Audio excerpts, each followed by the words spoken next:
Halo, selamat datang kembali di The Deep Dive. Kali ini kita mau bedah mendalam materi yang seru banget nih dari buku Hitmakers. Langsung bab 5. Judulnya aja udah bikin mikir.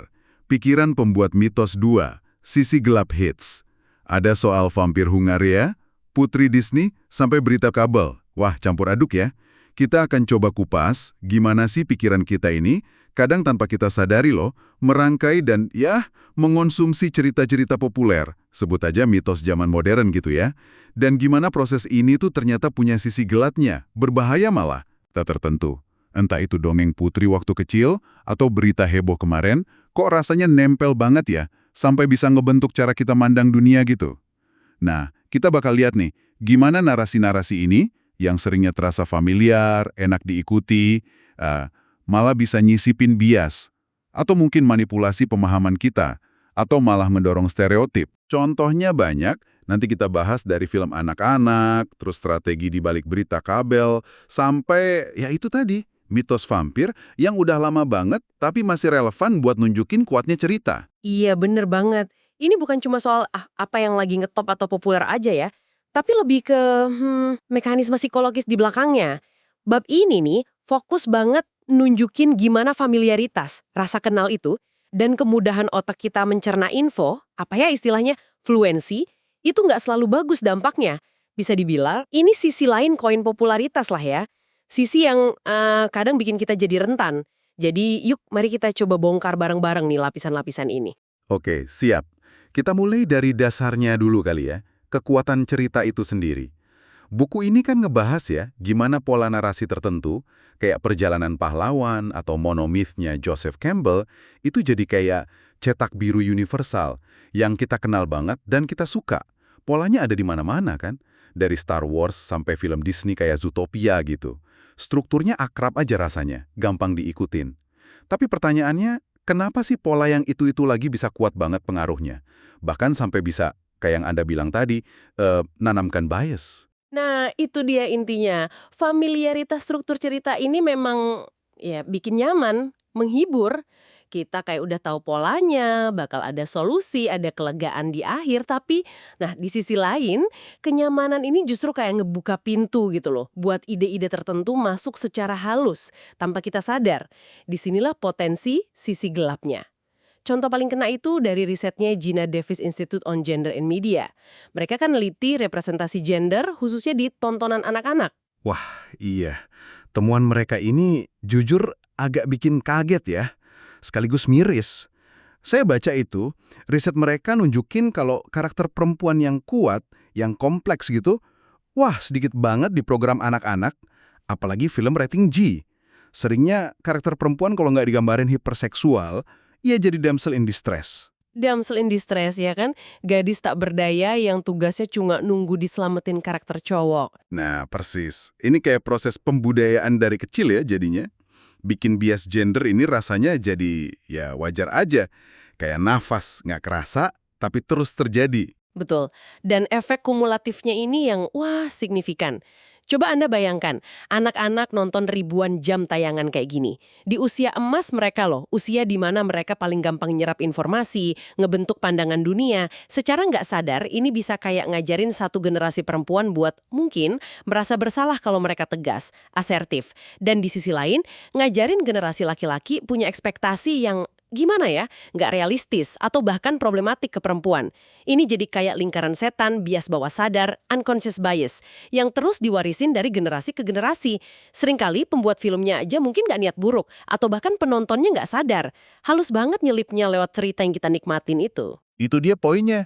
Biasanya meresap lewat cerita. Tapi bukan berarti nggak bisa diubah dong ya.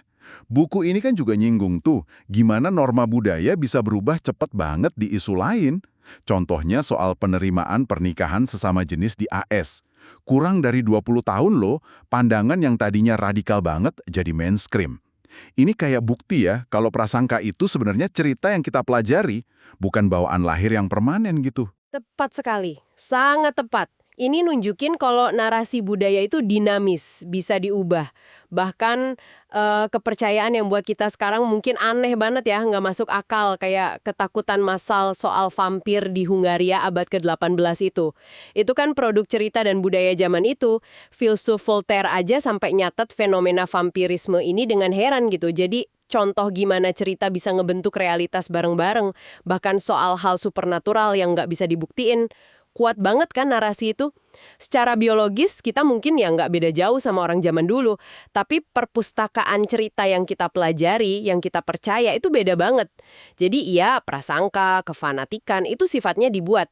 Constructed, bukan bawaan. Tapi perlu diingat juga sisi baliknya. Welas asih, empati, pemahaman itu juga perlu diajarin. Dan cerita yang hebat, nah itu bisa jadi alat pengajaran yang luar biasa persuasif. Bisa buat kebaikan, tapi sayangnya bisa juga buat keburukan. Cerita itu kayak pisau bermata dua jadinya. Oke, oke. Ini nyambung nih ke konsep fluensi yang tadi sempat kita singgung. Ingatkan ya, ini soal kemudahan otak kita proses sesuatu. Kita kan emang suka ya hal-hal yang gampang dicerna, familiar, lancar gitu rasanya. Tapi, ya itu tadi, judul babnya udah ngingetin, ada sisi gelapnya. Apa sih persisnya bahayanya kalau kita terlalu suka sama kelancaran berpikir ini? Sisi gelap utamanya itu kerentanan kita sama bias kognitif dan manipulasi. Keinginan alami kita akan fluensi ini bisa ngejebak kita ke apa yang disebut ideological burn-in. Kecenderungan buat terus-terusan nyari dan makan informasi yang cuma nguatin keyakinan kita aja. Yang udah ada. Jadi kayak bikin gelembung informasi sendiri gitu di sekitar kita. Ini bisa sadar, misalnya kita cuma baca berita dari sumber yang sehaluan politik. Tapi bisa juga nggak sadar. Malah diperparah sama algoritma platform digital. Kayak Facebook, Netflix, bahkan streaming musik kayak Pandora. Algoritma kan dirancang buat nyodorin konten yang mirip sama yang pernah kita suka. Jadinya echo chamber. Kita jadi makin jarang ketemu pandangan beda. Contoh nyatanya ada tuh di buku ini soal berita kabel. CNN misalnya, pas pemilu AS 2016 itu kan ngasih porsi liputan gede banget buat Donald Trump. Kalau dari kacamata jurnalisme ideal sih, wah banyak yang kritik abis-abisan. Dianggap nggak imbang, ngejar sensasi. Tapi kalau dari kacamata bisnis media, nah menurut buku ini, itu strategi yang cerdas buat manfaatin prinsip fluensi tadi. Kenapa? Karena rata-rata penonton berita kabel itu katanya cuma nonton sekitar 5 menit sehari. Sebentar banget kan? Jadi stasiun TV harus maksimalin kemungkinan pas penonton nggak sengaja mampir, mereka langsung lihat sesuatu yang mereka kenal, yang lagi trending. Liputan non-stop soal Trump itu ngejamin familiaritasnya. Hasilnya, rating naik, iklan meroket. Buku ini bahkan nyebut detail menarik. Katanya Trump pernah nyebut presiden CNN waktu itu, Jeff Zucker, sebagai pemesan pribadinya. His personal booker, ya. Hubungan simbiosis gitu ya, yang nguntungin jaringan TV-nya secara finansial.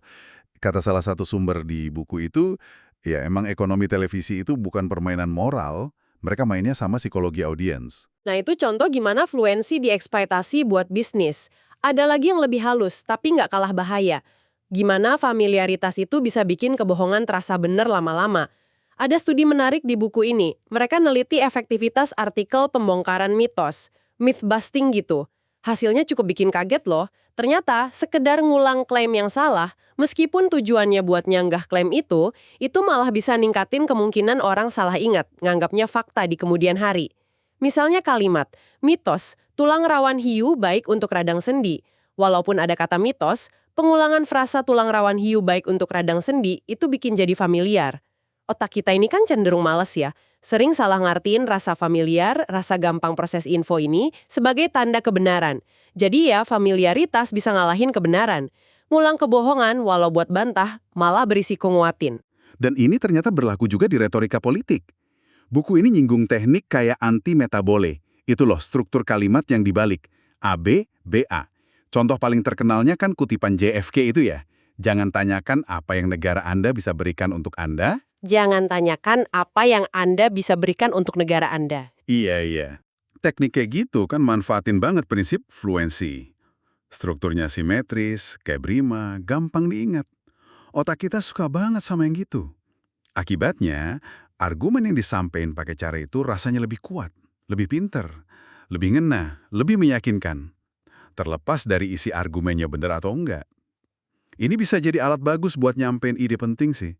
Tapi ya sama, efektifnya juga bisa jadi tongkat sihir.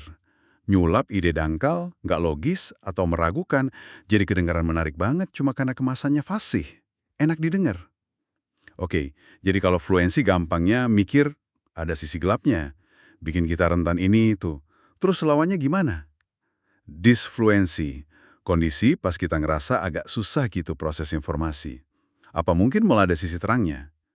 Mungkin sedikit hambatan mikir itu malah bagus ya buat kita. Indikasinya kuat banget ke arah sana. Ada karya menarik dari Adam Alter, profesor pemasaran dan psikologi. Penelitiannya dibahas lumayan dalam di buku ini. Karyanya nunjukin kalau sedikit aja kesulitan, sedikit ketidaklancaran proses info, itu bisa bikin kita lebih waspada, lebih hati-hati, dan cenderung mikir lebih analitis. Nggak otomatis gitu. Salah satu studinya yang paling terkenal itu eksperimen Bahtera Nuh. Peserta dikasih pertanyaan simpel, tapi ada jebakannya. Berapa banyak hewan dari tiap jenis yang dibawa Musa ke Bahtera? Pertanyaannya disajiin dalam 2 format.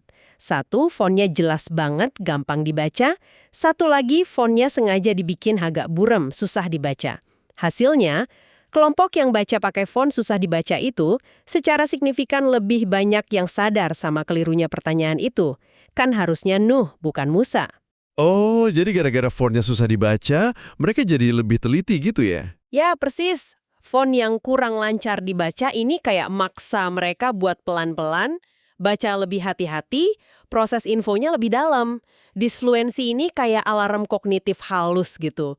Bangunin kita dari mode autopilot, pikiran yang cepat, tapi ya itu, rentan salah dan bias. Wah, ini implikasinya menarik banget ya. Bukan cuma buat kita sebagai konsumen info sehari-hari, tapi juga buat para kreator, kayak penulis, seniman, desainer, musisi. Kita kan sering jadi terlalu familiar ya sama karya sendiri. Udah baca draft puluhan kali, dengar demo ratusan kali. Saking familiarnya, otak kita jadi lancar banget prosesnya. Sampai kita jadi buta sama kekurangan atau bagian yang mungkin bikin bingung orang lain. Otak kita otomatis ngisi celah aja gitu. Makanya kan sering disaranin minta pendapat orang lain, atau kasih jeda waktu sebelum revisi. Kita butuh semacam disfluensi buatan lah ya. Butuh perspektif baru yang seger, biar bisa nilai karya kita lebih objektif. Pas sekali. Dan buat kita semua nih, sebagai audiens, konsumen cerita dan informasi, ini pengingat penting banget. Kita secara alami emang tertarik sama kefasihan, sama ungkapan cerdas berima, narasi mulus yang neguhin pandangan kita, argumen yang retorikanya elegan dan memikat.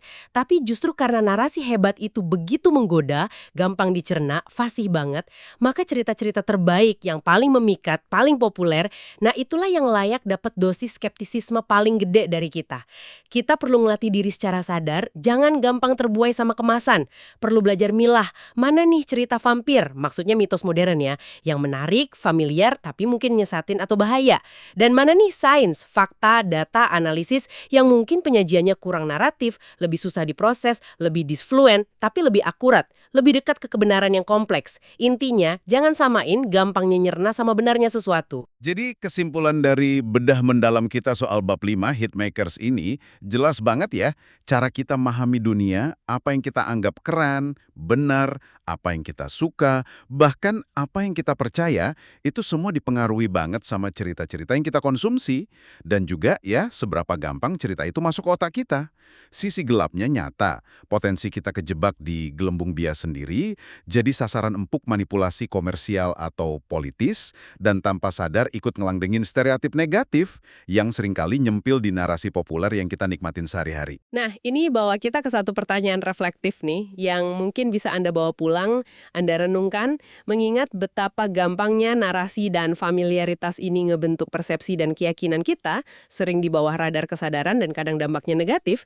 Gimana caranya ya kita bisa jadi konsumen dan mungkin juga pencipta cerita yang lebih kritis, lebih bertanggung jawab di tengah tsunami informasi sekarang? Gimana kita bisa secara aktif mulai mempertanyakan, menantang mitos-mitos modern itu? Entah soal gender, sukses, politik, kesehatan, atau bahkan produk yang kita pakai. Mitos yang mungkin tanpa sadar udah kita telan aja gitu. Cuma karena ceritanya familiar, gampang diterima, fasih banget kedengerannya. Sebuah pemikiran penting ya untuk kita renungkan bareng-bareng dalam keseharian. Terima kasih banyak sudah menyimak pembahasan mendalam kali ini. Sampai jumpa lagi di The Deep Dive berikutnya.